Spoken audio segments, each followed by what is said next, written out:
Welcome to the MPG podcast, where your host, John Grabio, talks racing, driving, training, and cars with Newman Watts racing driver, Jordan Missig. And now, here's John and Jordan.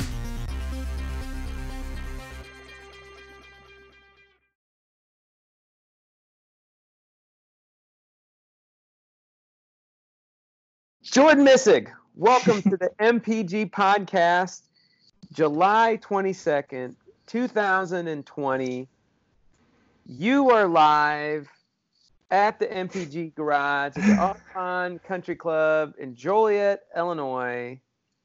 I'm looking out over Dallas Love Field at the hotel here in Dallas, Texas, watching Southwest Airplanes land, and we are going to talk about Formula 3 racing. Indeed, we are. And, it's good to be back here at the MPG garage talking with you once again. Another week is in the books. Another week of FR America's racing as well from VIR. And we are happy to be back and looking forward to our next race out in Barber. But we got a lot to talk about today about what happened out in VIR, don't we? We do. Last week, we met together. We were both in the same spot at the same time. We talked about kart racing, and we talked about you getting ready to go off to VIR, Virginia International Raceway, in the southwest portion of Virginia, to the second FR America's round, you could say. It's racing round, round, right? You could say, because each race has 2 to 3 races. Yeah, so I would say round. You guys left on a Tuesday morning. Left on a Tuesday. Took that Tuesday to travel as well as a Wednesday. Wednesday was the load-in day. And then Thursday was a testing day for us. We had a promoter's test day on Thursday, followed by 4 sessions of the promoter's test day. And then we had 2 practice sessions, official practice sessions on Friday, going into a qualifying and our first race on Saturday, and then followed by 2 races on Sunday to make up for the 3-race weekend at VIR. 3 total races this weekend. Correct. 3 total races.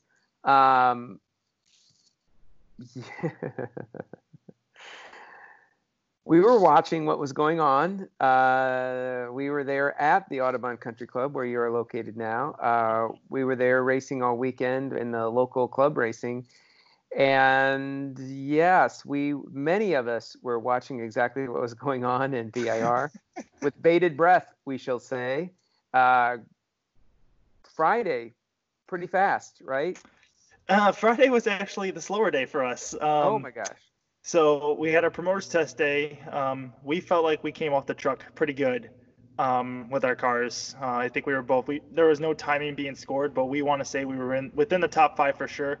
Hoping we were in the first and third positions. I think we were, based on the stopwatches we were having. We thought we were in, and then we went to qualifying. Now, not qualifying, but the Friday day. Now, the way FR Americas has it structured is you can do any kind of tire combination you want on their promoter test day. But then once you get into the first official practices, which we had on Friday for practice 1 and practice 2, you have to run on old set of tires that you ran at Mid-Ohio or the previous race weekend. So we were on a Mid-Ohio set tires. Now, these are already scrub set in. These already been through heat cycle within a race. So the tires were already kind of used and worn, but we had to put them on for the practice session. So the times were very premature to what we were going to be experiencing the rest of the week in terms of grip level and efficiency-wise with the tire. Okay, so let's go back. So one of the reasons they do that is to help keep the cost down for the race teams. Correct. Yes. So we're gonna reuse those tires. When you say scrub in a tire, the tires have already been scrubbed in. What does that mean? So there's 2 different terms of a tire. There's either a scuff set or a sticker set. Now, a sticker set is a fresh, brand new tire that you're putting on because it still has the sticker label that's on the tire. But the manufacturer of the tire, whether it's Hankook, Goodyear, Pirelli, or whatever tire company they use, the sticker set is always on the tire when you get the new tire. So that's what we call a sticker set. Now, a scuff set is a set that's already been scrubbed in. You got the clear sheet of new rubber off so that you scrub those set of tires in. And we call them scuffs because they've already been used. They've already been on track. They already have a heat cycle underneath them, and they've either been raced or used on track for either a practice session or a qualifying session. So that's the difference between a used set and a new set. We just call them in racing terms scuffed or sticker. And a heat cycle. Describe to me what exactly. I'm driving my Cadillac down the road. What exactly is a heat cycle? So a heat cycle is when you get the tire from its cool temperature. Let's say it's cold. You said it's like 21 degrees, 21 psi as your air pressure. You build up the heat. The tire gets warm. It gets hot. It gets up to its optimal temperature of, you could say, 27 or whatever the psi is for the tire. It gets up to its hot point, and then it cools back down again. That's a heat cycle because it's already been from cold, goes to hot to its optimal temperature, and then comes back down to cold temperature. So we don't mean temperature. I guess we're talking about, yes, the tire raises in temperature because of the road. Correct. The PSI, the actual air temperature inside of the container of the tire. Correct. The PSI goes up, and that fluctuates because we're heating the tire with friction, which causes a greater molecular movement inside the tire. So the temperature gets higher, therefore the internal PSI pressure, we put a pressure gauge on the tire, and that gets higher. And that gets higher as the tires. We call that warming up, bringing in the temperature. And we measure that either with a PSI gauge, regular tire gauge, or sometimes you can shoot them with a laser. I mean, guys use a laser nowadays, to see exactly what temperature the tires are getting to. Yeah, so that's kind of like a heat cycle. And tires start out as, correct me if I'm wrong here, but sticker tires aren't necessarily as good as scuffed-in tires or tires that have been through a couple heat cycles, correct? Now, that is true. The initial fire off, I will say, what I mean by fire off is your initial couple first laps. So like your first, second, or third lap, the scuff set's going to come in because they've already got the clear sheet of new rubber off. It's already got its grip levels to its optimal pressure, and you're going to feel the car and the tires heat up a little bit quicker in terms of heat.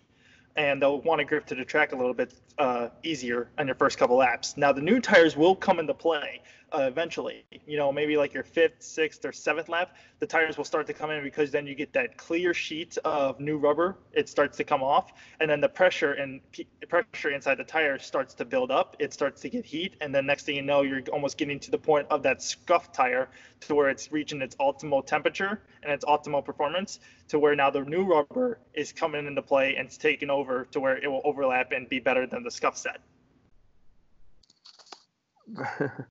That sounds very complicated. that's very high tech and very complicated to work your way to the best possible tire and the best possible grip. Mm-hmm. Is there a time when a tire has too much grip? Is that even possible? No, you can never have too much grip in the tire. Grip is all you ask for with the tires, and you ask as much as you can out of the tire. Now, there's a loss of grip, and you could tell when you get a little. I mean, you wouldn't say too much grip, but there is a lack of grip for sure, and that's when you push the tire over its edge, and next thing you know, you're spinning in the grass. Mm-hmm. So that's when you know you've reached the limit of the grip level that the tire can offer to you. Interesting. Wow. I find this tire talk fascinating.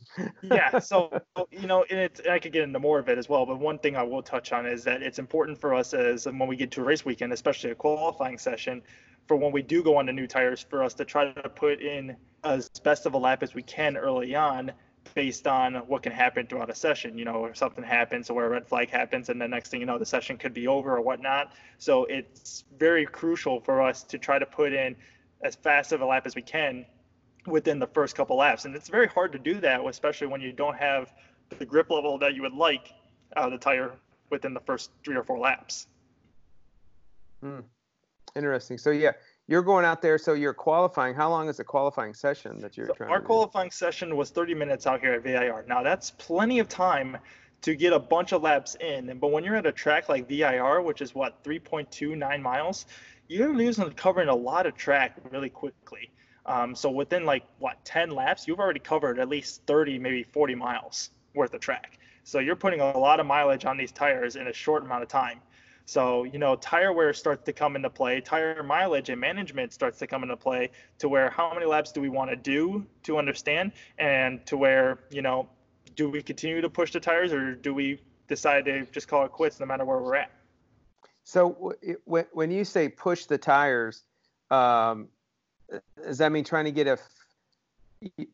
I have heard race drivers talk about, well, I need to take care of my tires, or I do a good job of taking care of my tires, or my tires are limited, so we need to, get the most out of them. So is there really a lot that can be done from a driving standpoint? Is that if you take care of your I guess my point is, if you're taking care of your tires, are you driving that much slower?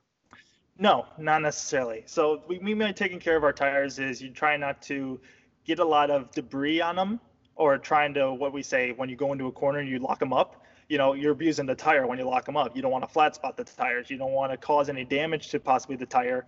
So what we mean by taking care of them is you're trying to drive precisely with your inputs and trying to keep the tire as fresh as you possibly can and not draw any, sort of distractions or like possibly, any disruptions to the tire, abrasive maneuvers to the tire where you can maybe flat spot a tire, you're locking them up going into a certain corner, or maybe you're getting them down to the cords, or, you're creating a bad tread wear to the tire. So, but, that's what you mean by taking care of your tires, is being nice and easy with them and trying to use the tire for what it's made for and not abuse it.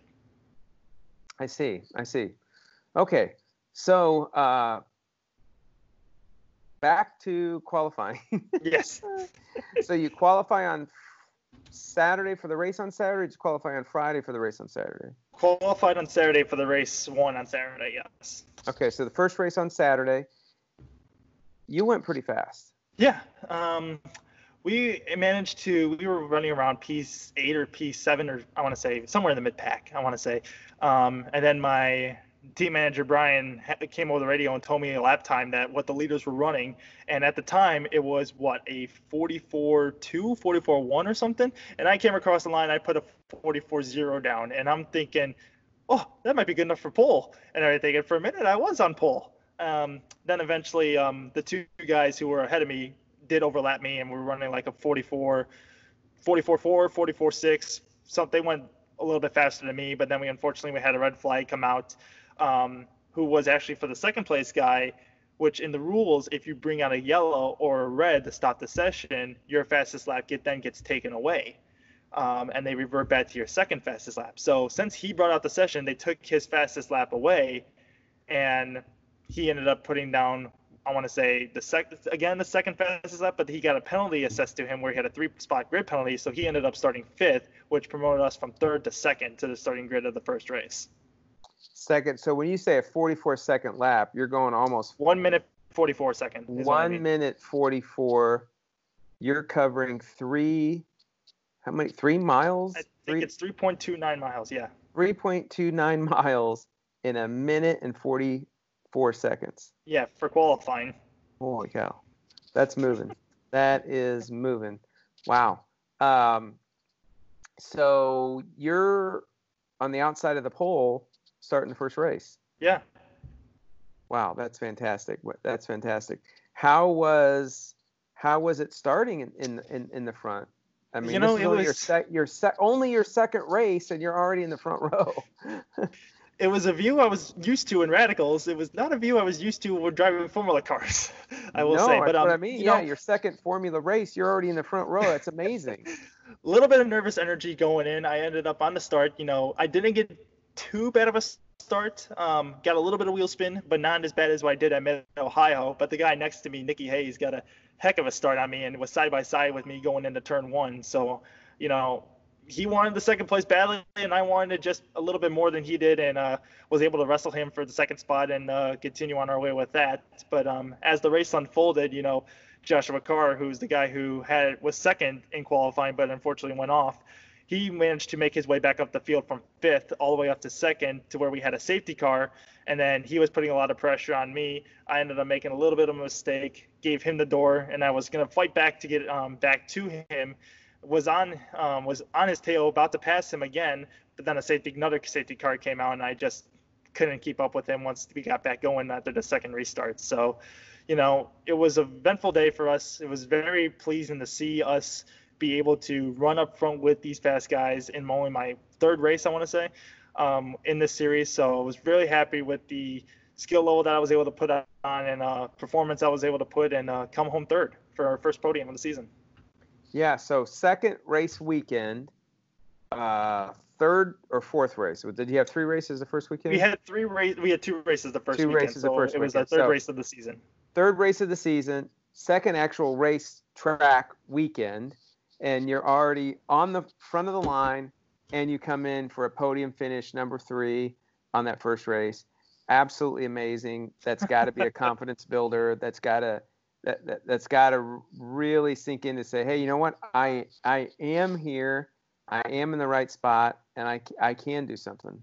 Yeah, and the best part about it is that, my manager talked to me about this too a little bit. He gave me, I don't want to say a big head or anything, but he told me aside and told me saying, hey, most of these guys didn't know who the heck I was coming into this series. But now that in the short span of 3 races, I've been able to put it up front and even put it on the podium, a lot of these guys are going to start looking at us now and saying, this kid's here to compete and he's here to win too. So, they're going to start looking at us as now another competitor to be timing and everything too, which is all I wanted and to have happened to me. And it proved to me that I belong here. This is where I need to be and I'm here to win.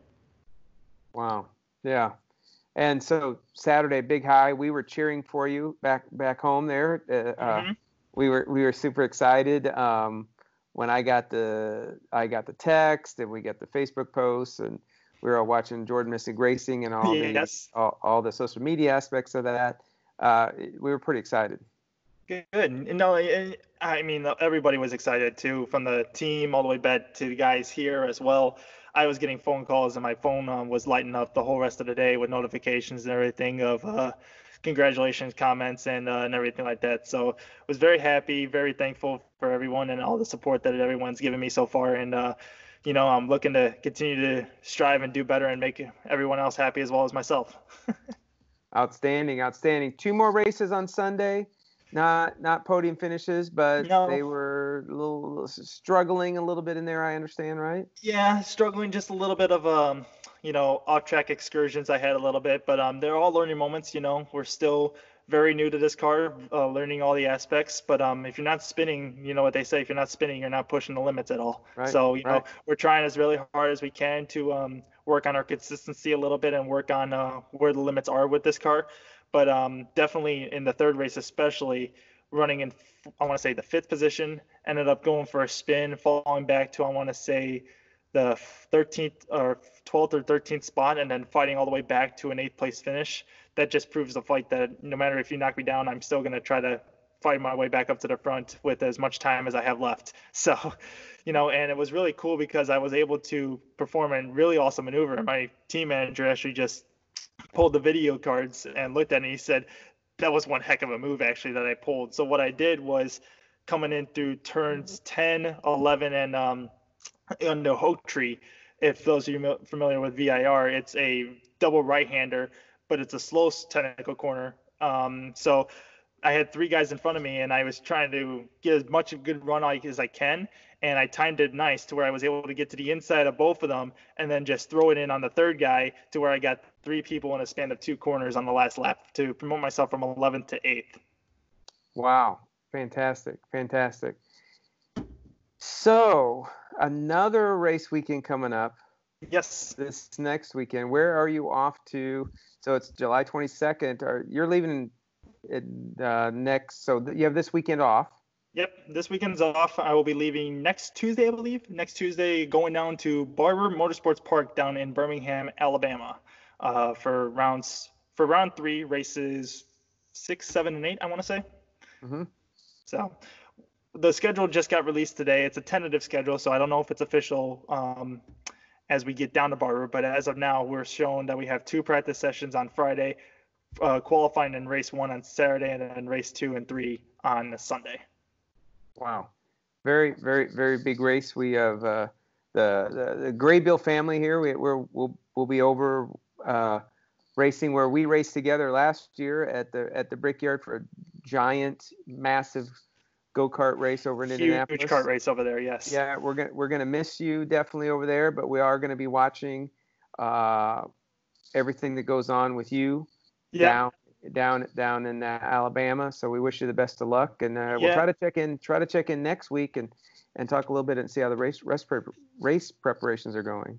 And I gotta think, and I'm gonna say this too. I think a lot of the Margay guys down there at the Margay tent will be checking in and giving everybody all the information, because not only me but Spike Colbecker as well, two of Margay's fast cats is what they say, will be participating down there. Spike will be in F4, and I'm gonna be in FR Americas as well, battling down at Barber. So they'll probably keep everybody in the Margay tent posted on how our progress is going down in Barber.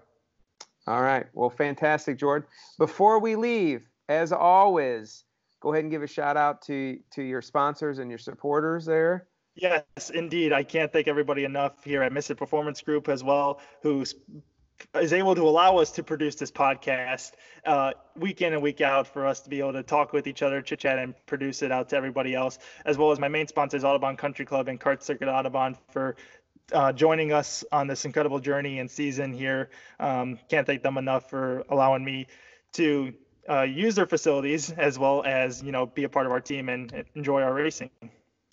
Yeah, fantastic. To find out more about Jordan Missig Racing, you can check out his social medias at jordanmissigracing.com. You can do that, or go to Jordan Missig Racing on Facebook, Jordan M Racing on Twitter, or jordan.missig.racing on Instagram. And if you haven't already, and I shouldn't even need to be mentioning this, you're already clicking on this video, it's Jordan Missig at YouTube to find out all these podcasts and everything, and check out on all the racing footage of mine that I will be posting as well. That's right. So subscribe. If you're watching this on YouTube, subscribe. Click the bell so you get notification. If you can't remember any of that stuff, simply do a Google search for Jordan Missig Racing, Jordan Missig Racing, and you'll get everything that you need to know. Everything will pop up. On it. You can click on it and you can follow it. Thanks so much, Jordan, and we will check in with you next time to find out either some preparations if we can get hooked together next week. Yes. Or I will be a little on vacation next week, so hopefully if I'm able to get to an internet connection, we'll connect next week. If not, we'll connect after Barber and see how everything went. Pleasure as always, John. Thank you so much for taking time out of your day to join me in with this conversation and talk a little racing with me. Thank you so much.